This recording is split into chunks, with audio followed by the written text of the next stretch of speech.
Suara mendesing. Huo Yuhao tiba-tiba jatuh ke laut. Dia telah dilemparkan cukup jauh sebelum ini, jadi dia relatif jauh dari rohnya saat dia jatuh, sementara Tang Wutong masih tidak sadar saat dia melayang di udara. Yuhao, permaisuri salju berseru saat dia terbang secepat yang dia bisa ke arahnya. Putri Laut mengangkat tangan kanannya ke Huo Yuhao, dan seberkas cahaya biru menghantam tubuhnya.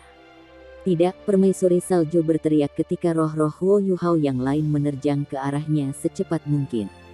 Tetapi bagaimana mereka bisa lebih cepat dari Putri Lautan, yang menembakkan sinar biru padanya?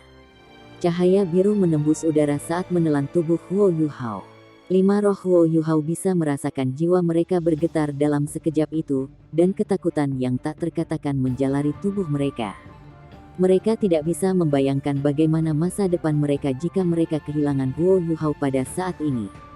Tapi mata mereka bersinar cemerlang sekali lagi di saat berikutnya. Cahaya biru yang menyelimuti tubuh Huo Yuhao segera berubah menjadi lapisan gelembung udara biru yang menyemangati dia.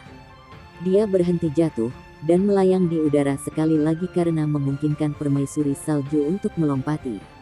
Lapisan gelembung udara tidak memiliki kemampuan ofensif atau defensif, seperti yang bisa dilakukan hanyalah mengambang. Permaisuri salju segera kembali ke tubuh Huo Yuhao dan mengendalikannya. Pembunuhan di Princess of the Sea dan mata putrinya telah sepenuhnya menghilang, dan cahaya biru lembut sekarang bersinar dari tubuh mereka. Sang putri mengangguk ke arah Huo Yuhao dan berkata, "Maaf, permaisuri salju. Sepertinya kita memang memiliki kesalahpahaman sebelum ini." Petik 2. Permaisuri salju mereorientasi dirinya dan berusaha mengingat apa yang baru saja terjadi. Dia merasa sangat heran dan tak percaya, karena hatinya masih dipenuhi ketakutan bahkan hingga saat ini karena dia takut kehilangan Huo Yuhao. Pada saat yang sama, dia juga takut pada bayangan yang keterampilan jiwa ke-9 Tang Wutong telah ditarik. Bayangan itu telah menekan semua yang ada di sekitarnya saat itu muncul. Itu lebih mudah dijelaskan untuk spirit karena mereka berada dalam bentuk spiritual mereka, dan kekuatan asli mereka sudah lama hilang. Tetapi Putri Laut dan putrinya tidak seperti itu.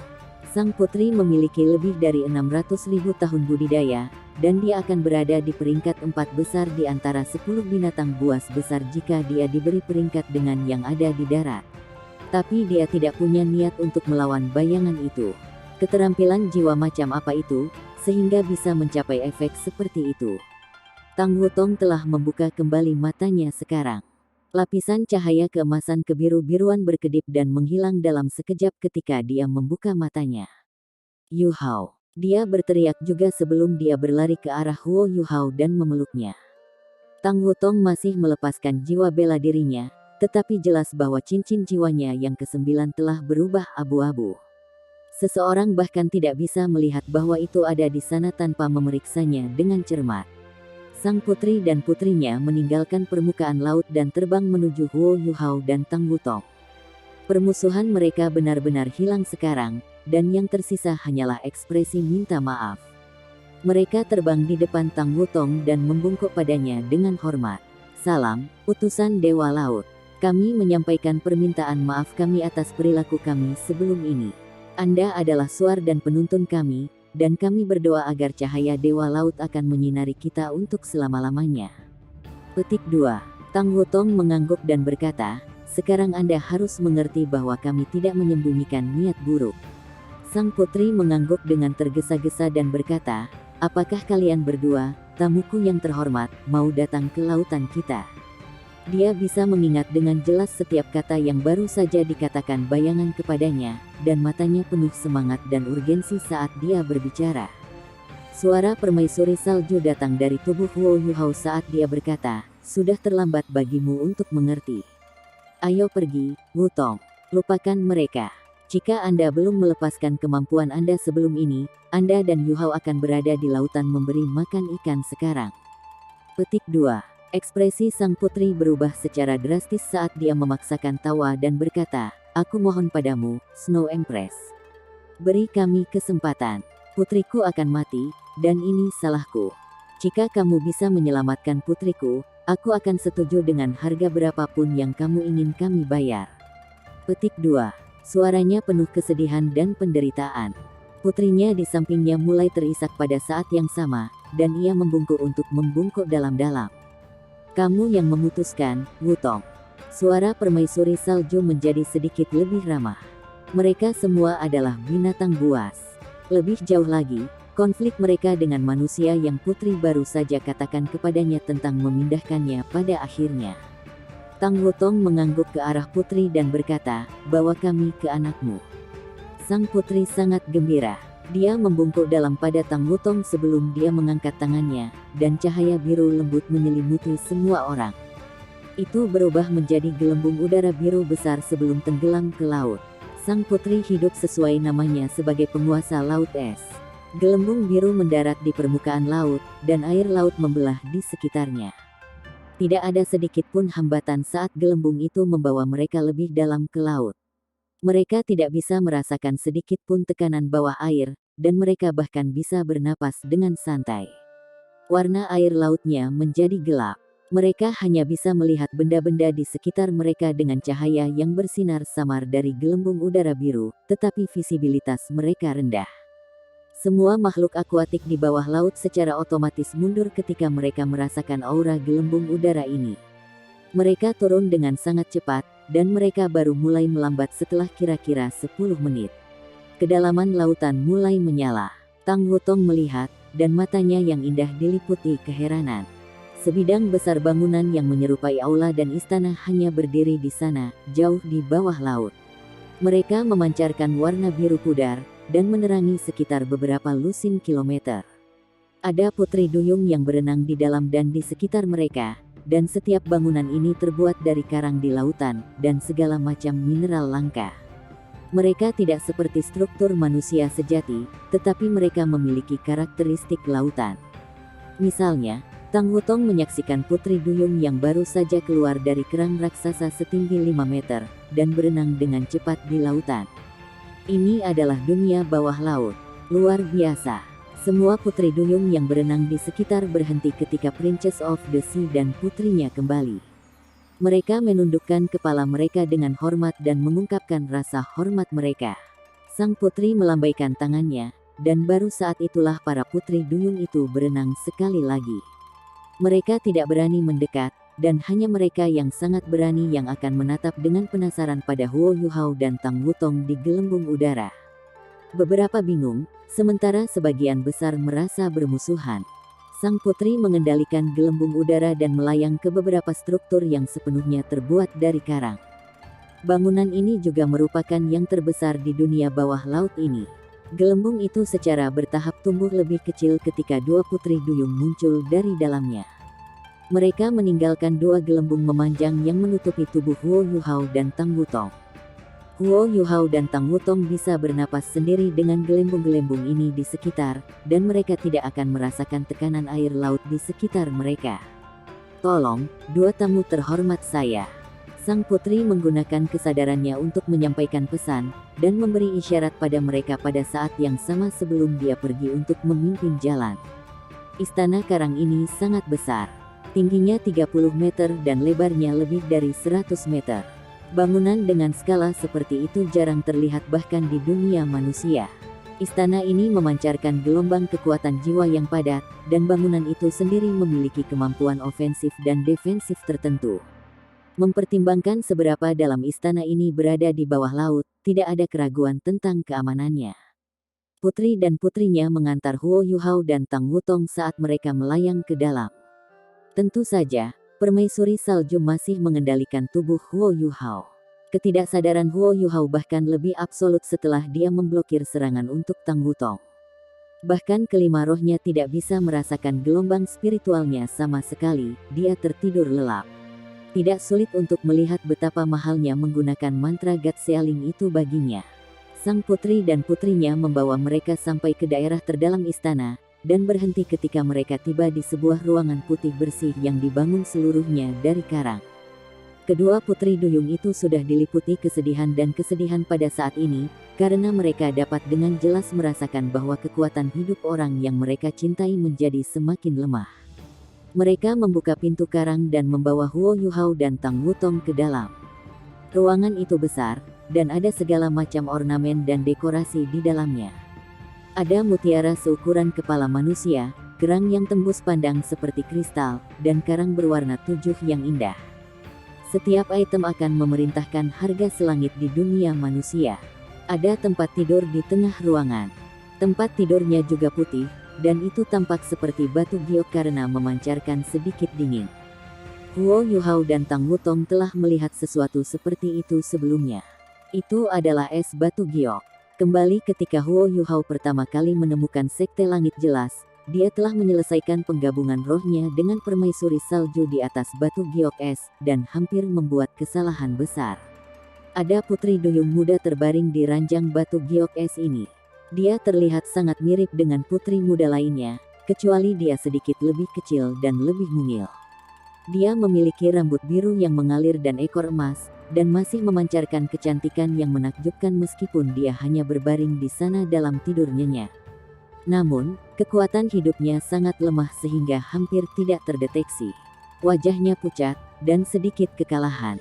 Tampaknya hidupnya akan segera berakhir.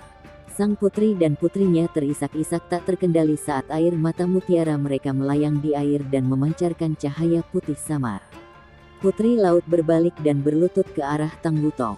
Aku mohon padamu, tolong selamatkan anakku. Jika Anda dapat menyelamatkan anak saya berjanji akan memenuhi permintaan apapun yang Anda miliki. Petik 2. Tang Wutong tiba di depan putri duyung yang tertidur lelap, dan dia mengamati kondisinya dengan seksama sebelum dia menggelengkan kepalanya dengan lembut dan berkata, "Maaf, putri laut. Tidak ada yang bisa saya lakukan." Princess of the Sea tertegun sejenak saat air mata keluar dari matanya sekali lagi. Kali ini, air matanya menjadi seperti mutiara emas karena seluruh dunia bawah laut tampak bergetar karena isakannya. Tidak, itu tidak mungkin. Dewa Laut baru saja berkata bahwa kalian bisa menyelamatkan anakku, jadi kamu pasti bisa. Saya mohon, tolong selamatkan putriku. Saya bersedia membayar untuk rasa tidak hormat saya sebelum ini dengan hidup saya. Sang putri terisak-isak tak terkendali. Tang Wutong menggelengkan kepalanya dan berkata, "Putri, bukan itu aku tidak mau membantumu, tapi aku benar-benar tidak memiliki kemampuan itu. Mungkin ada sesuatu yang bisa dia lakukan jika dia masih terjaga. Tapi dia pingsan karena pertempuran yang baru saja dia lakukan denganmu, dan dia menghabiskan terlalu banyak kekuatan spiritual." Petik 2. Sang putri laut akhirnya mengerti bahwa dia telah membawa ini ke dirinya sendiri. Dia melirik putrinya di tempat tidur batu giok es dan kemudian pada Huo Yuhao sebelum dia mengertakkan gigi dan berkata, "Jika dia mengkonsumsi terlalu banyak kekuatan spiritual, maka saya punya solusi." Dia mengangkat tangannya saat dia berbicara dan melambaikannya di air.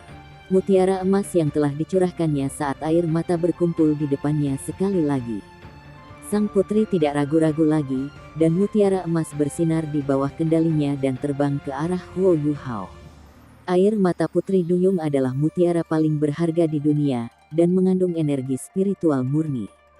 Jika orang normal dapat memperoleh bahkan satu air mata, kecerdasan mereka akan ditingkatkan, dan mereka bahkan akan menemukan umur panjang dari memelihara semangat mereka. Princess of the Sea adalah ratu putri duyung, dan mutiara emas seperti itu hanya muncul ketika dia sangat sedih. Setiap mutiara emas merupakan bagian dari asal spiritualnya, dan mereka secara alami akan kembali ke tubuhnya jika mereka menghilang di air lautan. Tetapi pada saat ini, dia langsung menyerahkan energi dalam air matanya kepada Huo Yuhao. Dengan kata lain, dia menggabungkan bagian dari asal spiritualnya dengannya. Cahaya keemasan samar berputar di sekitar Huo Yuhao saat mereka secara bertahap menyebar ke tubuhnya. Aura spiritual Huo Yuhao segera menjadi padat, dan permaisuri salju melepaskan kendali atas tubuhnya juga. Dia membiarkan Huo Yuhao menyerap kekuatan spiritual sang putri di gelembung udara itu. Setiap mutiara emas mendarat di dahi Huo Yuhao sebelum menghilang di dalam. Mata takdir Huo Yuhao terbuka tanpa suara setelah beberapa saat, dan inti jiwanya yang bening jauh di dalam pupilnya berputar dengan cepat ketika menyerap asal spiritual sang putri yang luas dari mutiara-mutiara emas itu. Inti jiwa spiritual Huo Yuhao awalnya sedalam mungkin, dan segala sesuatu di sekitarnya seperti lubang hitam. Namun, setelah menyerap kekuatan spiritual itu, inti jiwa gelap perlahan-lahan dinodai dengan lapisan emas saat putarannya melambat. Namun, auranya menjadi semakin stabil. Menumbuhkan inti jiwa adalah tugas yang paling sulit bagi Tuan Jiwa. Mengapa begitu sulit untuk ditingkatkan setelah menjadi Douluo berjudul? Alasannya adalah karena Douluo berjudul harus terus-menerus mengkonsolidasikan inti jiwanya jika dia ingin meningkatkan kultivasinya, dan dia harus meningkatkan kekuatan dan stabilitas inti jiwanya. Seberapa sulitkah itu? Lebih jauh lagi, ini adalah tugas yang tidak bisa ditolong oleh kekuatan eksternal sama sekali dalam situasi tertentu. Huo Yuhao tampaknya telah diberkati dari kemalangannya. Sang putri adalah binatang buas yang bisa dianggap sebagai salah satu yang paling mahir dengan kekuatan spiritual di dunia. Kekuatan spiritualnya tidak sombong dan dominan seperti Evillei Tyrant King, tetapi malah diisi dengan kehangatan dan kelembutan seperti air lautan, dan mutiara emas ini adalah air mata yang berasal dari asal spiritualnya, sehingga mengandung kekuatan spiritual yang paling murni. Tidak ada kotoran di dalamnya. Oleh karena itu, Huo Yuhao tidak mengalami masalah selama proses fusi, dan mutiara emas sangat memelihara inti jiwanya. Mengubah kualitas dasar inti jiwa melalui kultivasi adalah sangat sulit. Apa yang terjadi pada Huo Yuhao berarti inti jiwa rohaninya tidak pada standar aslinya lagi, dan sedang mengalami peningkatan kualitatif. Seberapa sulit untuk mengalami peningkatan kualitatif seperti itu di tingkat kekuatan spiritualnya? Perubahan kualitatif ini pasti akan sangat membantu baginya untuk membentuk inti jiwa keduanya. Kontrolnya akan sangat ditingkatkan. Sang putri berhenti setelah 49 mutiara emas menyatu dengan Huo Yuhao. Wajahnya menjadi sedikit pucat, dan auranya jauh lebih lemah daripada sebelumnya. Dia membutuhkan makanan selama puluhan ribu tahun untuk pulih setelah mengkonsumsi begitu banyak dari asal-usul rohaninya. Tentu saja, itu tidak penting bagi Putri Laut. Hal terpenting baginya adalah menyelamatkan anaknya. Kekuatan spiritual Huo Yuhao sangat terpelihara sehingga ia akhirnya, perlahan-lahan terbangun dari tidur lelapnya. Perasaan pertama yang dia miliki ketika membuka matanya adalah betapa jernihnya dunia ini. Dia tidak membutuhkan deteksi spiritual agar semua yang ada di sekitarnya berada dalam akal sehatnya, dan perasaan itu terlalu ajaib. Apakah ini dunia bawah laut? Huo Yuhao mendapatkan kembali ingatannya saat dia segera menjentikkan kepalanya ke satu sisi. Dia menghela nafas lega ketika melihat sepasang mata besar berwarna biru kemerahan menatapnya. Huo Yuhao merasa sangat hangat dan luar biasa ketika dia melihat mata Tang Wutong yang peduli saat dia menatapnya. Dia paling peduli padanya, tidak peduli kapan dan di mana. Aku baik-baik saja, jangan khawatir. Tang Wutong memegang tangannya dan dengan lembut bersandar padanya. Itu hebat. Huo Yuhao membuat orientasi ulang dirinya sebelum dia berbalik ke arah Putri Lautan. Sang putri tampak sangat lemah, tetapi matanya dipenuhi dengan harapan ketika dia menatap Huo Yuhao dan memohon, "Maaf, teman manusia saya yang terhormat. Kami telah salah paham dengan Anda sebelum ini, dan saya memohon Anda untuk menyembuhkan putri saya. Jika Anda bisa menyelamatkannya, Merfolk bersedia melakukan apa saja untuk membalas budi ini." Petik 2. Meskipun Huo Yuhao tidak tahu apa yang telah terjadi, dia bisa tahu dari sikap putri bahwa mereka seharusnya mendamaikan konflik mereka. Huo Yuhao kemudian menoleh ke Putri Duyung yang terbaring di ranjang batu es. Tentu saja, dia mengerti apa yang dikatakan Putri Laut. Itu terutama karena aura Putri Duyung ini menjadi sangat lemah. Tidak akan lama sebelum dia meninggalkan dunia ini selamanya. Baiklah, biarkan aku melihat putrimu dulu. Dia tidak punya waktu untuk bertanya tentang apa yang terjadi ketika dia tiba di sebelah tempat tidur batu es. Gelembung udara yang melindunginya bergeser dan mengikuti langkah kakinya dengan sangat aneh. Huo Yuhao mengaktifkan deteksi spiritual, dan itu membentang seperti jaring besar di atas Putri Duyung. Huo Yuhao menyadari betapa terkejutnya bahwa kekuatan spiritualnya tampaknya telah mengalami peningkatan kualitatif lainnya. Itu menjadi seperti Purple Demon Eyes-nya, dan memiliki semacam kemampuan yang bisa masuk ke detail yang sangat rumit. Selain itu, kekuatan spiritualnya telah menjadi jauh lebih terkonsolidasi. Huo Yuhao memeriksanya dengan cermat untuk beberapa saat, dan menemukan apa masalah Putri Duyung ketika dia mengerutkan kening. Situasi sang putri tidak terlalu optimis. Saya khawatir saya tidak memiliki kemampuan untuk menyembuhkannya. Petik 2. Putri Laut dan wajah putrinya berubah secara drastis ketika mereka mendengar kata-katanya, dan mata mereka menjadi redup. Mereka juga sangat mahir dengan kekuatan spiritual, dan sudah melakukan segala macam pemeriksaan pada putri kecil mereka. Secara alami, mereka tahu apa masalahnya. Huo Yuhao melanjutkan, roh sang putri pasti terluka parah. Tidak ada masalah dengan tubuhnya, tetapi rohnya telah dipisahkan dari tubuhnya. Selain itu, rohnya terfragmentasi dan tidak lengkap, sementara asal-usulnya telah sangat rusak. Ini adalah alasan mengapa laut spiritual dan energi hidupnya menghilang begitu cepat. Saya khawatir dia tidak bisa datang lagi. Jika bukan karena fakta bahwa kekuatan spiritual sang putri cukup kuat, dia mungkin memiliki. Sang putri memaksakan kesedihannya dan bertanya, apakah benar-benar tidak ada yang dapat Anda lakukan? Huo Yuhao merenung sejenak. Princess of the Sea, bisakah kau memberitahuku bagaimana dia menjadi seperti ini? Musuh macam apa yang menyakitinya? Saya perlu tahu luka seperti apa yang diderita rohnya sebelum saya bisa memikirkan cara untuk membantunya. Petik 2. Princess of the Sea buru-buru mengangguk sebelum dia menceritakan kisah yang sama yang dia katakan pada permaisuri salju. Huo Yuhao segera mengerti setelah mendengarkan deskripsinya. Sepertinya sang putri pasti telah dilukai oleh Tuan Jiwa Jahat. Tuan Roh Jahat itu ingin mengubah rohnya menjadi roh pembalas, jadi dia menggunakan metode khusus untuk menghilangkan jiwanya.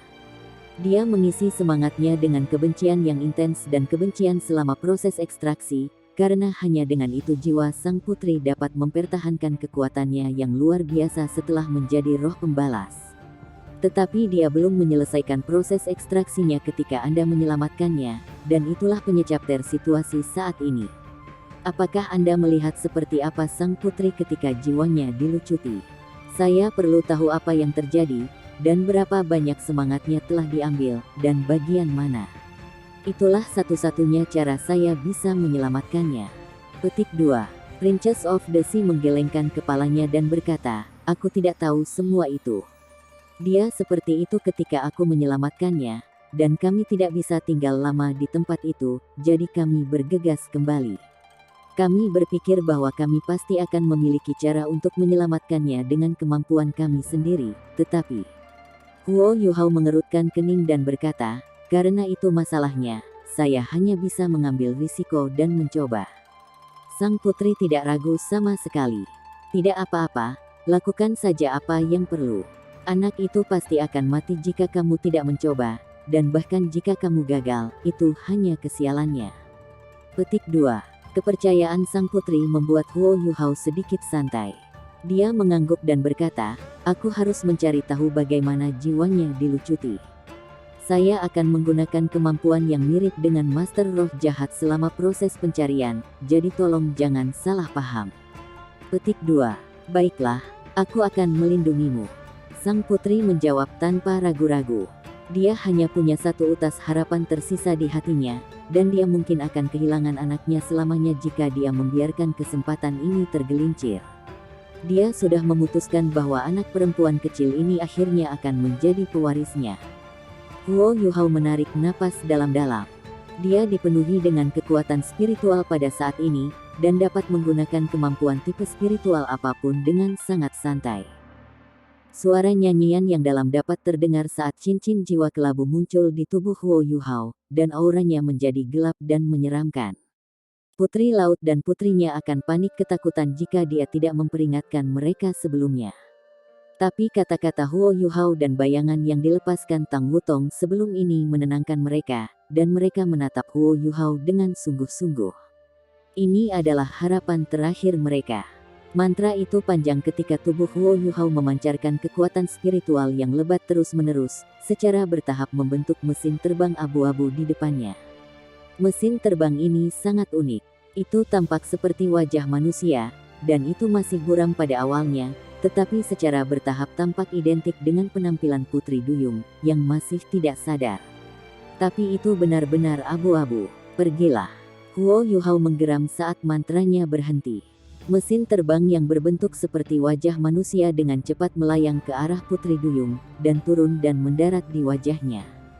Tubuh Putri Duyung itu bergetar kuat sekali sebelum dia mulai gemetar, dan sebuah gambar ilusi keluar dari kepalanya. Gambar itu tidak besar, hanya berdiameter setengah meter. Tapi itu sudah cukup jelas untuk dilihat semua orang. Gambar itu menampilkan Putri Duyung, tetapi dia diikat pada bingkai kayu dengan lebih dari 10 rantai logam.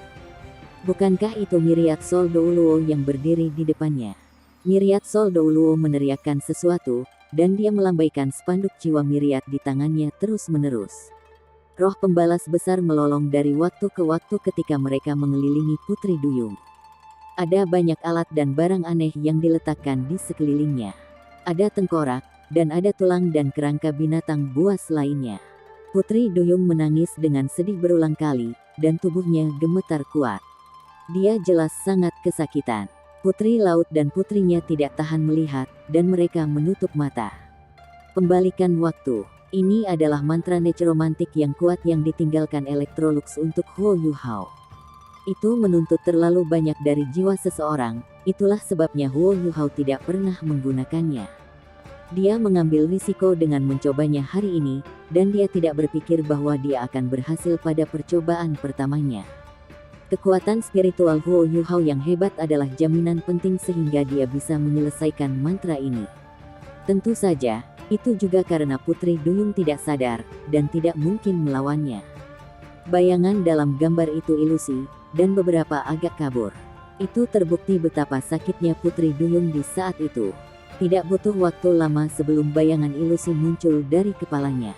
Gambar ini seperti kepalanya sendiri, tetapi tampak sangat menyeramkan, karena matanya merah. Huo Yuhao tertegun sejenak ketika dia melihat ini. Dia segera ingat bahwa, kembali saat bertarung dengan Myriad Soul Douluo, bukankah ini adalah roh pembalas yang paling tangguh dalam Myriad Soul Banner-nya. Jadi roh pembalas Putri Duyung Myriad Soul Douluo datang dari Putri Duyung ini. Situasi dalam gambar berubah sekali lagi. Myriad Soul Douluo tampaknya terkejut, dan dia menghentikan mantranya ketika dia mengayunkan Myriad Soul Banner-nya. Roh pembalasan Putri Duyung tersedot ke dalamnya sebelum dia pergi. Gambar berhenti ketika bayangan menghilang, dan semuanya kembali ke keadaan semula. Keadaan Putri Duyung tampaknya menjadi lebih buruk di tempat tidur batu giok es, dan energi hidupnya hampir tidak terdeteksi. Begitu, bisakah dia diselamatkan? Putri Laut bertanya dengan penuh semangat. Huo Yuhao memaksa tertawa dan berkata, saya khawatir itu tidak mungkin. Jiwa sang putri telah mengalami cedera fatal, dan mungkin bahkan seorang dewa tidak bisa melakukan apa-apa tentang ini. Dari apa yang baru saja kita lihat, Tuan Roh Jahat itu pasti telah mengambil sebagian dari jiwanya.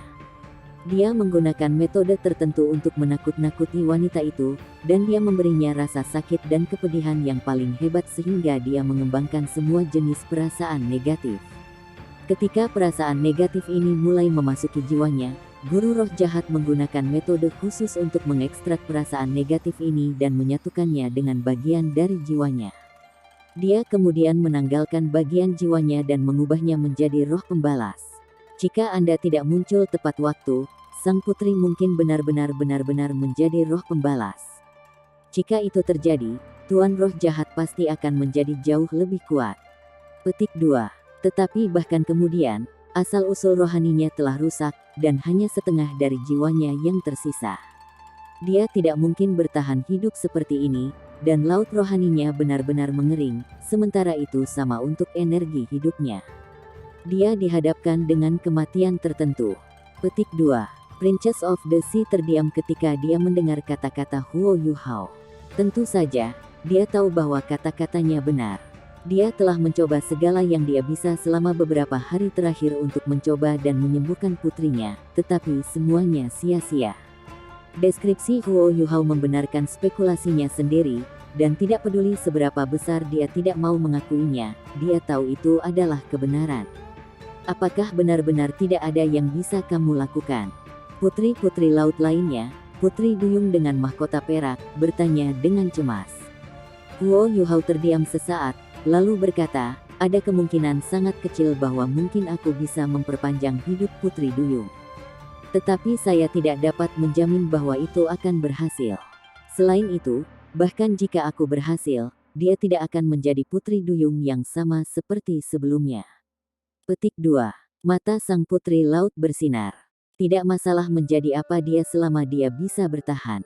Dia hanya seorang ibu pada saat ini, dan dia sudah menyerah memikirkan putri kecilnya mengambil alih tahtanya.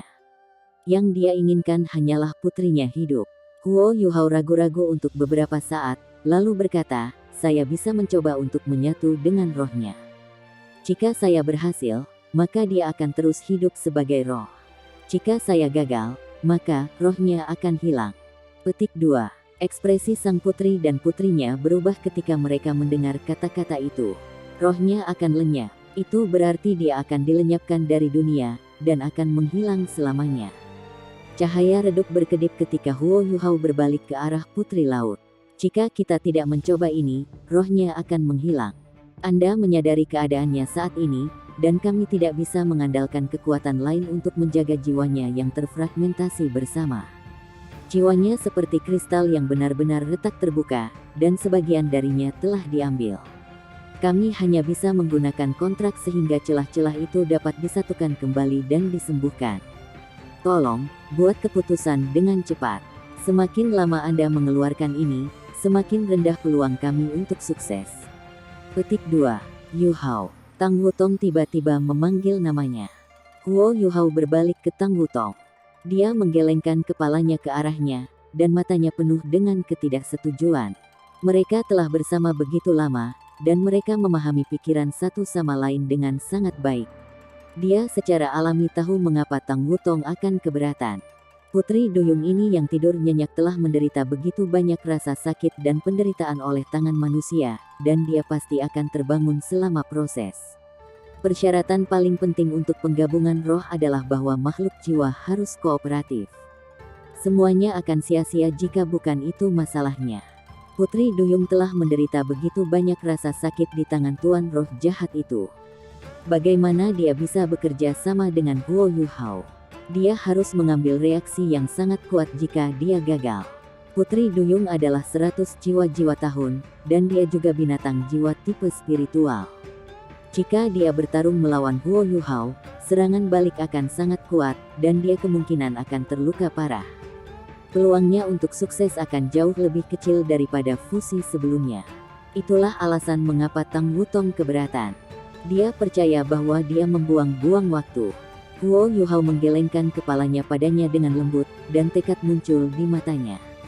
Dia bertekad untuk membantu Putri Duyung, tetapi itu bukan karena dia ingin roh keluar dari ini sehingga dia bisa memberikan cincin mata ke-8 jiwa rohnya. Alasan dia ingin melakukan ini adalah karena dia mencari pengertian dari makhluk jiwa akuatik ini. Ekspedisi mereka jauh ke Laut Es telah memungkinkannya untuk menyaksikan betapa luas dan tangguhnya makhluk jiwa akuatik itu, dan dia telah menyaksikan betapa kuatnya mereka. Jika binatang jiwa akuatik terus memandang manusia sebagai musuh, maka sungai akan mengalir dengan darah di masa depan. Meskipun Laut Es berada di dalam wilayah Kekaisaran Sun Moon, ini masih sesuatu yang tidak ingin dilihat Huo Yuhao. Dia berharap roh dapat menyebar ke setiap sudut bumi, dan itulah alasan mengapa kesempatan ini sangat penting. Princess of the Sea akan mempercayainya jika dia berhasil, dan itu akan sangat bermanfaat bagi makhluk jiwa akuatik untuk bergabung dengan upaya spirit pagoda di masa depan. Ketika itu terjadi, lebih banyak master jiwa tidak perlu berburu dan membunuh binatang buas untuk cincin jiwa. Itu adalah hasil terbaik. Jadi, Huo Yuhao bersedia mengambil risiko ini. Dia bisa merasakan bahwa kekuatan rohaninya membaik.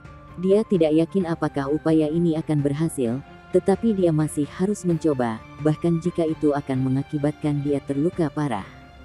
Sebuah suara yang dalam terdengar pada saat ini. Sang putri laut mengendus ketika dia berkata, "Baiklah, aku setuju. Tolong lakukan itu. Anda akan selalu menjadi teman kami, tidak peduli bagaimana hasilnya." Petik 2. Huo Yuhao berbalik ke arah putri, dan kemudian ke putrinya di sebelahnya. Dia mengangguk ke arah mereka sebelum dia datang di samping tempat tidur batu giok es. Jika Tang Wutong tidak melepaskan cincin jiwa kesembilannya, mereka tidak akan pernah mempercayai manusia. Tapi permusuhan mereka benar-benar menghilang setelah bayangan itu muncul dari cincin jiwanya yang kesembilan, dan itu bahkan menghilangkan semua pembunuhan dan kebencian di hati setiap jiwa binatang air lainnya di daerah ini. Hanya ada harapan di hati sang putri dan putrinya. Cahaya redup berkedip ketika cahaya sedingin es memancar dari wajah Huo Yuhao. Mantra yang dalam bisa terdengar sekali lagi. Mereka berada di dasar lautan. Dia dibatasi oleh keadaannya, jadi tidak mungkin dia bisa mengukir formasi sihir untuk mendukungnya. Situasi Putri Duyung juga berarti bahwa dia tidak bisa menunda lebih jauh, dan dia harus segera memulai.